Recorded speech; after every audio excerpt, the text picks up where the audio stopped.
Bangladesh have had some memorable moments in their history, but very few to match what they've just achieved in Darwin. To go to Australia and win a test match in Australia, I mean, I'm going back to all that happened before the match started.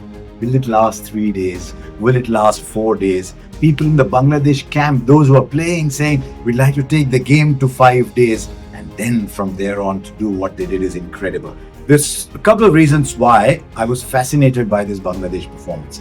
Because I've been in situations before, I've been at grounds before, where I've seen Bangladesh in a winning situation. In fact, against Australia, all those years ago. And they gave the impression they weren't aware they were in a winning position. Australia clawed back from an almost impossible situation to win in Bangladesh. That was going back to 2006.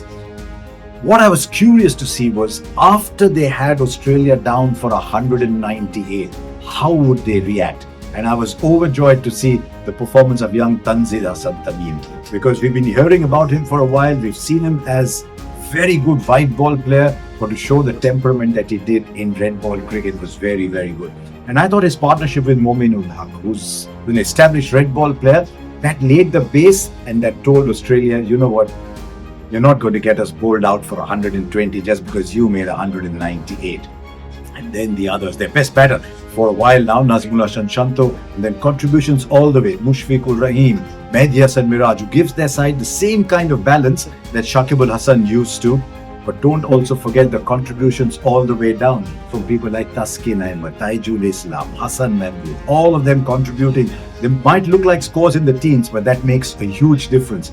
And once they got that lead, they had Australia on the hop. We've been talking for a long time about how this Australian team is there for the taking. They might well come back and win the second test, I don't know.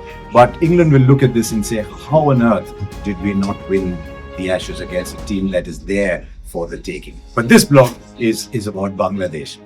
The other big factor, probably the number one factor for Bangladesh doing as well as they are, is over the last few years, they've got a really solid base of fast bowlers. There's Ibadat Hussain now. I think he was centre stage when they won that test match in New Zealand.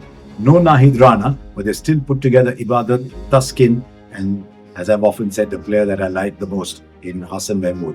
There's a couple of others in there. Shariful is there as well if you need him.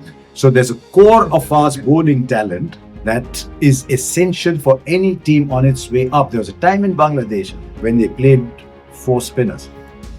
To now go there and win with fast bowlers is fantastic.